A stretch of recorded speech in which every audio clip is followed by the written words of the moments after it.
उपचुनाव में अखिलेश यादव से घबरा रहे सीएम योगी। समाजवादी पार्टी को उपचुनाव में हराने के लिए बना रहे हैं प्लान। समाजवादी पार्टी को तोड़ने के लिए बीजेपी सपा के नेताओं से कर रही है बात।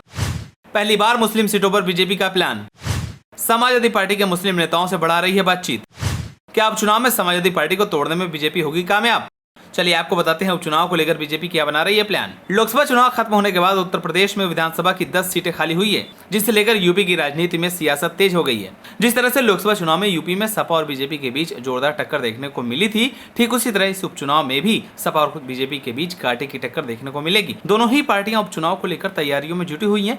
भले ही चुनाव आयोग की तरफ से मतदान की तारीखों का ऐलान नहीं हुआ है, लेकिन इस बार विधानसभा चुनाव के बहाने बीजेपी यूपी में फिर से अपनी धमक बनाए रखना चाहती है। हाल ही में हुए लोकसभा चुनाव में बीजेपी की 29 सीटें कम हो गई थी, जिसके चलते बीजेपी बहुमत के आंकड़े से पीछे रह गई। लेकिन अब बीजेपी कैंप ने तय किया है कि जो हुआ सो हुआ, अब आगे इंडिया गठबंधन को हर मोर्चे पर मात देनी है। इसके लिए बीजेपी ने थिंक टैंक के रोड मैप तैयार कर लिए हैं। इस रणनीति में मुस्लिम बहुल्य सीटें सहयोगी दलों को देने की तैयारी में है। फार्मूला यह है कि सांप भी मर जाए और लाठी भी न टूटे। उत्तर प्रदेश में जिन 10 सीटों पर उपचुनाव होने हैं, उसमें से 5 पर समाजवादी पार्टी का कब्जा था। 3 सीटें बीजेपी के पास थी, जबकि 1 सीट बीजेपी के सहयोगी दलों आरएलडी और निषाद पार्टी के पास थी। लोकसभा चुनाव में खराब प्रदर्शन के बाद से यूपी बीजेपी में घमासान मचा हुआ है। पार्टी के नेता एक दूसरे पर हार का ठीकरा फोड़ रहे हैं। ऐसे में घर को ठीक करने के लिए बीजेपी के केंद्रीय नेतृत्व ने सभी 10 सीटें जीतने का लक्ष्य रखा है।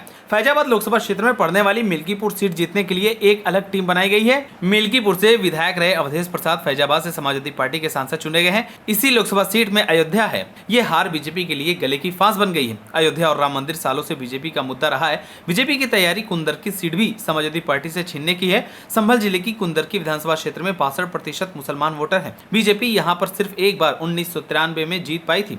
पिछली बार यहां से समाजवादी पार्टी के जियाउर रहमान बर्क विधायक चुने गए थे। अब वे संभल से समाजवादी पार्टी के सांसद बन गए हैं। वे पार्टी के बड़े नेता रहे शफीकुर रहमान बर्क के पोते हैं।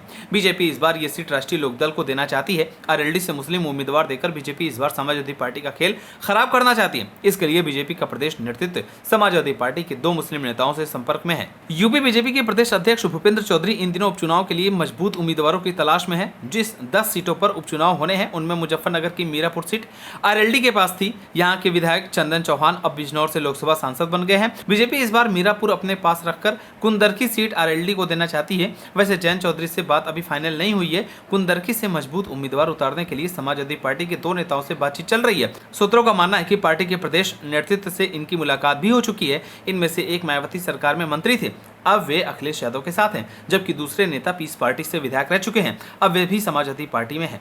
अगर इनसे बात नहीं बनी तो फिर बीजेपी अपना ही कोई उम्मीदवार उतारने का फैसला कर सकती है। बहरहाल अब देखने वाली बात होगी कि बीजेपी समाजवादी पार्टी को तोड़ने में कामयाब हो पाती है या नहीं। आप सभी को क्या लगता है, हमें कमेंट कर जरूर बताएं। अगर आप नए हैं तो हमारे चैनल को सब्सक्राइब करें।